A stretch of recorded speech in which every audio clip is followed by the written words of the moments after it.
Welcome. So today I would like to talk about my position as a child of God and the way I view illegal immigration. I was washing dishes one day and the Lord said to me, I am not lawless.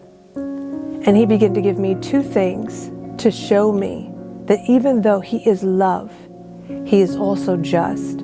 And so I'm going to give to you what He gave to me.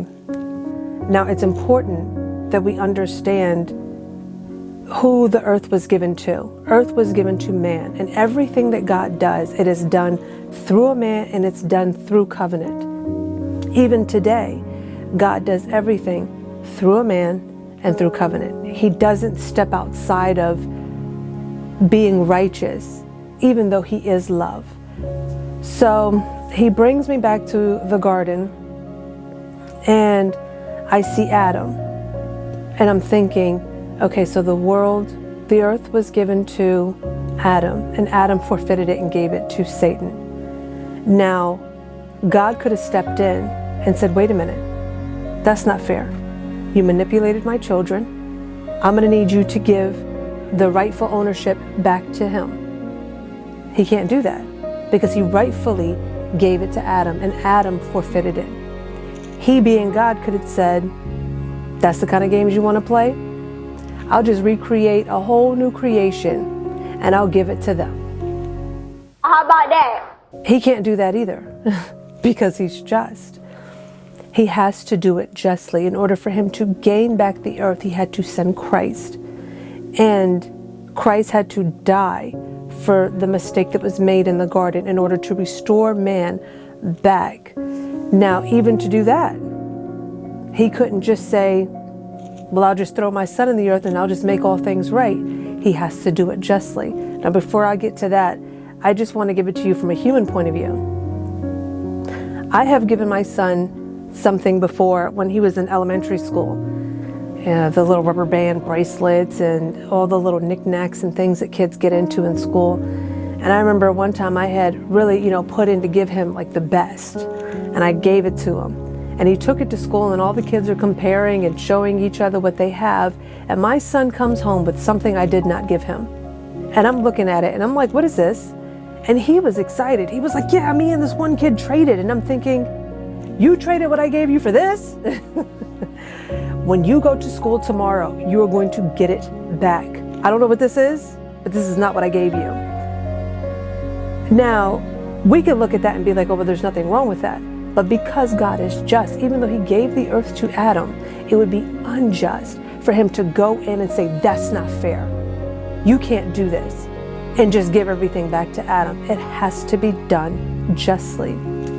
And that is the beauty in the covenant that God had with Abraham. So to see that He had put Abraham to sleep, and him and Christ are both cutting this covenant together that He would come to redeem mankind, I could just see that God was excited that now I have the legal right to enter into the earth and restore mankind. He does not do anything, even for all the love that He has for mankind, even for all the good that He has in His thoughts and His desires for mankind. He does not overstep and become unjust. He is love.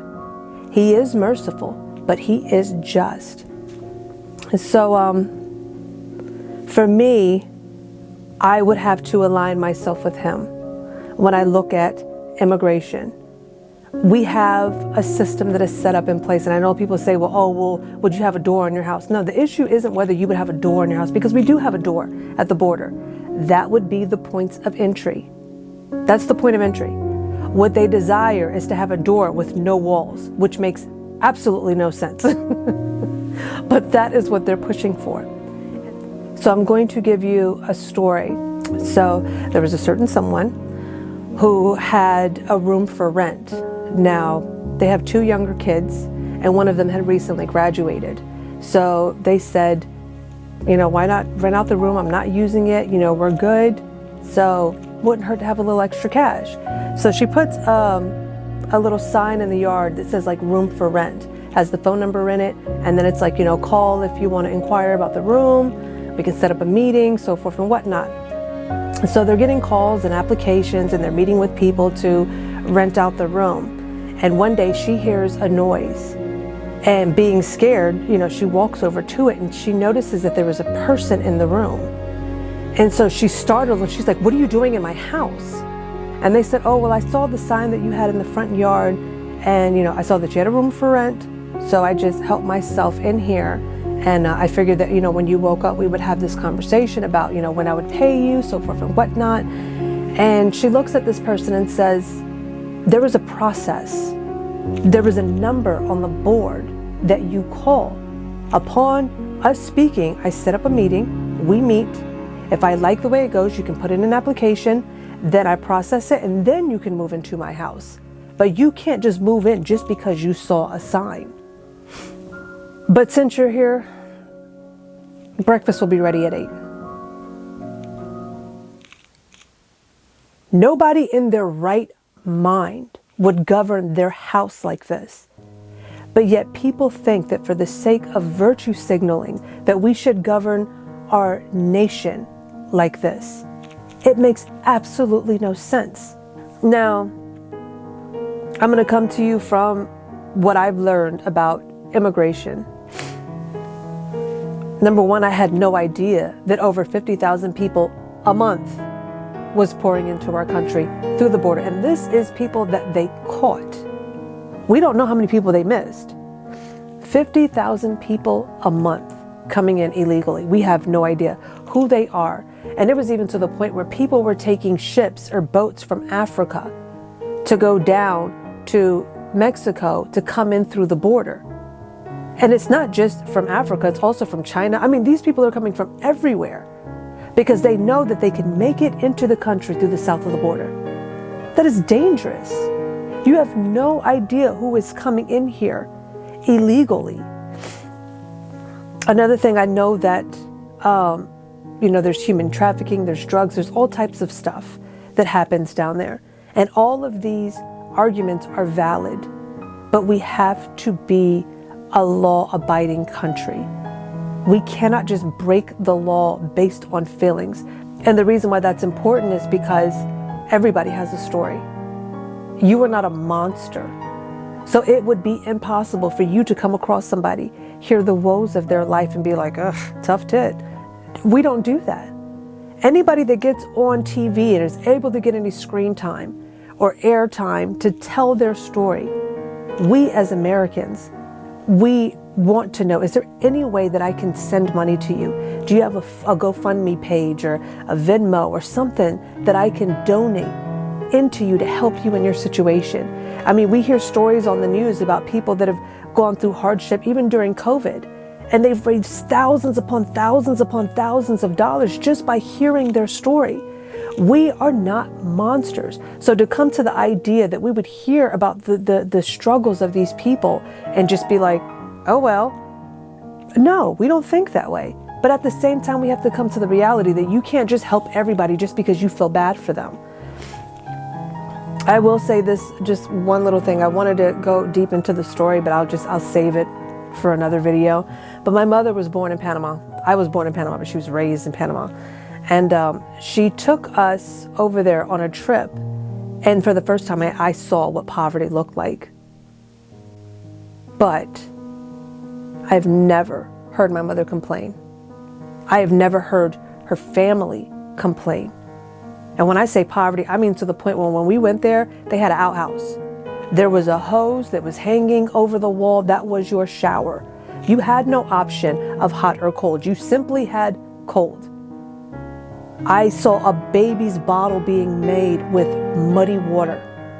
The children have pot bellies. They have rooms the size of a bathroom.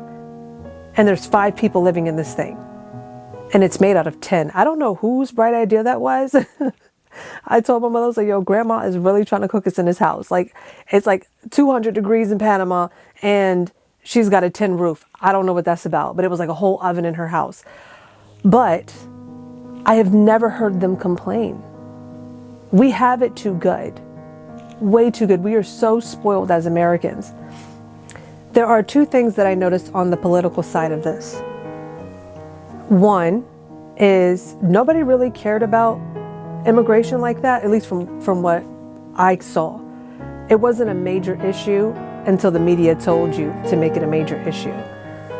I never really heard about, the caravans and everything that was coming until the media was saying, oh, we're separating, children from their parents, there's family separation, yada, yada, yada. There's kids, that are put in cages, and people are outraged by what they're hearing. And they're thinking, oh my goodness, this president is a monster. But whenever I did my research, I was like, wait a minute. Obama built the cages? Those pictures that are floating around are from Obama's years? Like, that was under his administration? Oh, family separation, that's been on the books? If anything, President Trump ended family separation in 2018. But nobody's talking about that. They tell you what to be outraged about.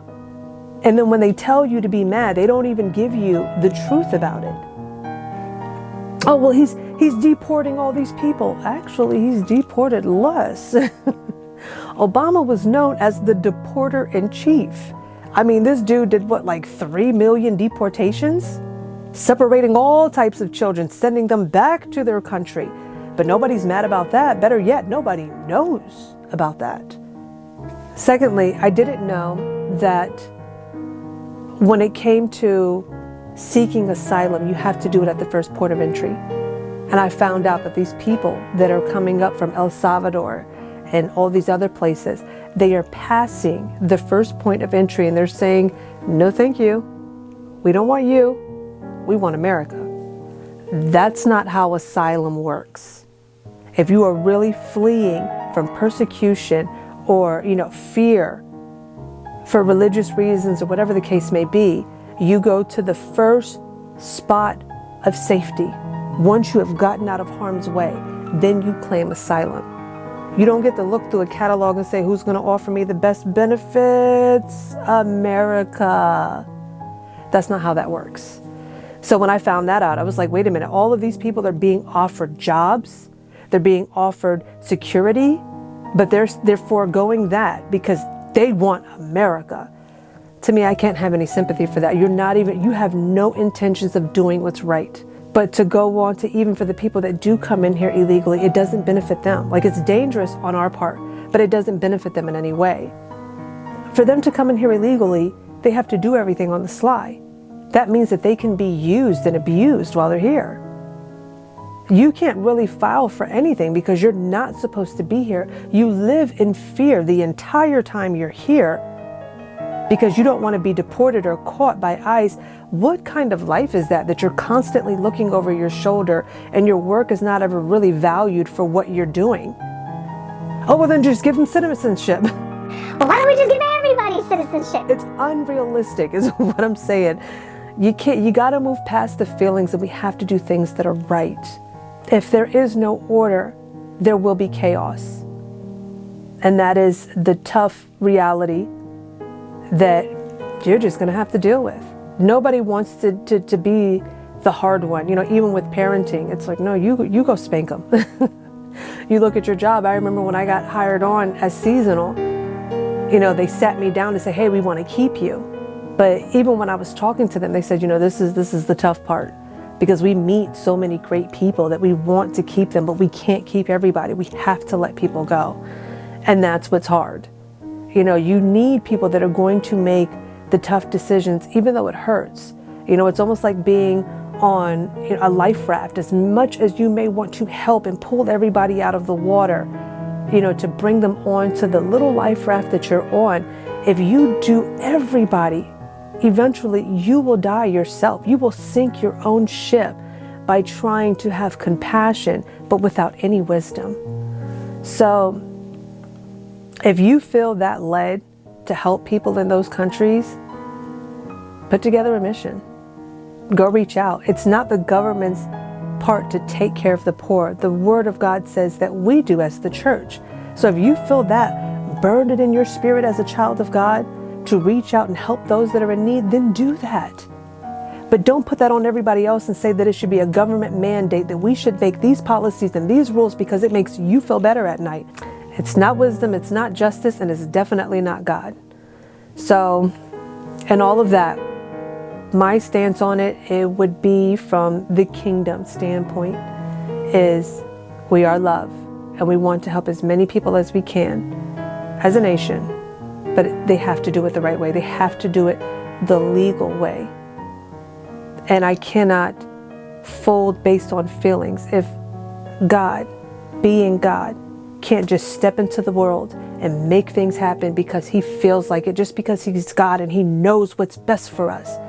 If he can't do that, if he can't say, oh, Satan, you cheated, give my son back his stuff. If he can't do that, being love and mercy says that I'm still just, and there is order in when I do things. I don't just do things based off of feelings. And as a child of God, I have to come in agreement with my dad because I am his offspring. We want to help. We want to do as much as we can, but we have to be just and righteous in all of the things that we do. So I know that you've been blessed in your hearing, and as always, family, grace and peace.